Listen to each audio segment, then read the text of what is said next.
guys, welcome to my channel. So ito guys, mag DIY tayo ng replacement ng ignition coil ng RAV4 2011. So madali lang din naman guys, kaya ako na lang gagawa. So bumili ako ng bagong ignition coil. So ito, ignition coil.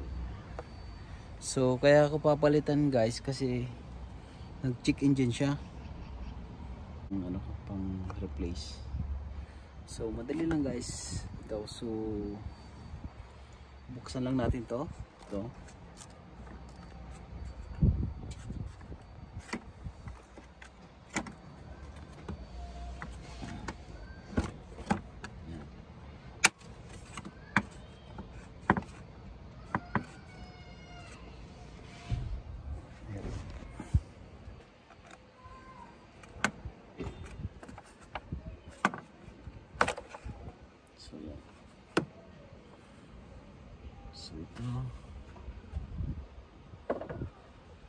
So bali ang papalitan natin ito.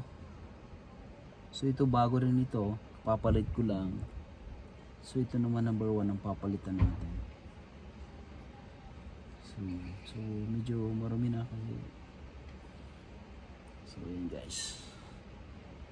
So tingnan natin pag palit. So gagamit lang tayo ng wrench. Gagamit lang tayo guys ng wrench to. Ito lang. So tanggalin lang natin to, tapos ito. So bali ito guys yung papalitan natin na bago. So ito, pupush lang natin to. Ito, push lang natin to. Ayan, silukotin. Here we go. So yan, tanggal na. So ito naman tatanggalin natin ito. Gagamitan lang natin siya ng wrench. Ito. There we go.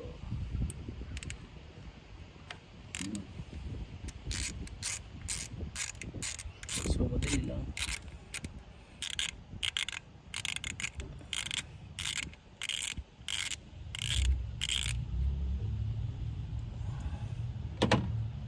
So yan, tanggalin natin ito.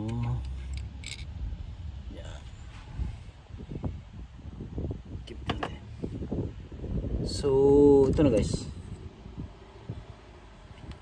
Ayan. So ayan. Ito, palitan natin. So ito yung bago. Ito yung bago natin. So mahal din ito. So bali inabot din ng 176. So kasama na yung tax.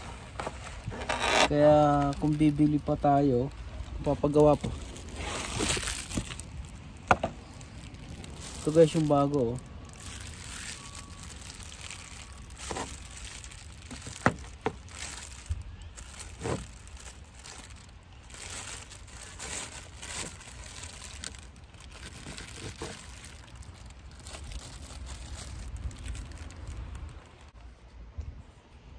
So guys, ito yung bago. Kasi kung papagawa pa natin sa labas, medyo mahal. Kaya kayang-kaya naman. So ako na lang gumawa. So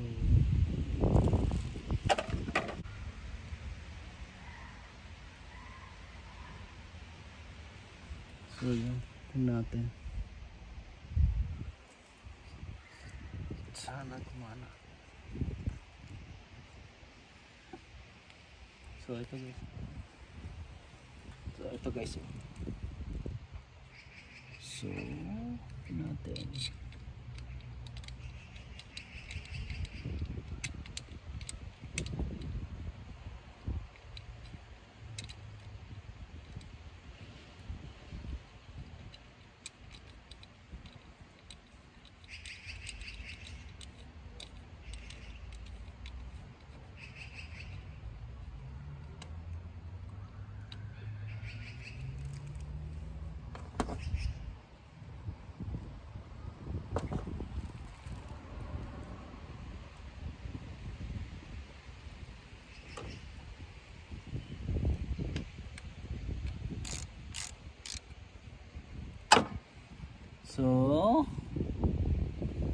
pasak natin.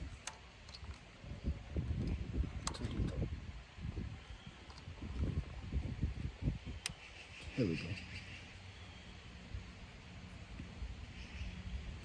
Tingnan natin.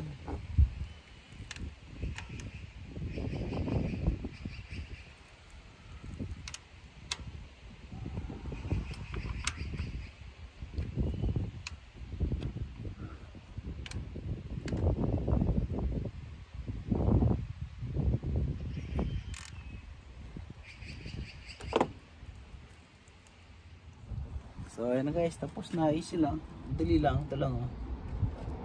Pero dapat sa Toyota na lang din pala sana tayo bumili para at least para sila sa Toyota. Pero anyway, okay na lang din. So balik na natin, is lang pagkabit.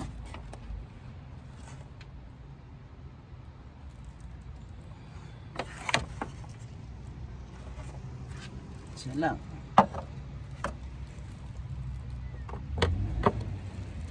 Twink.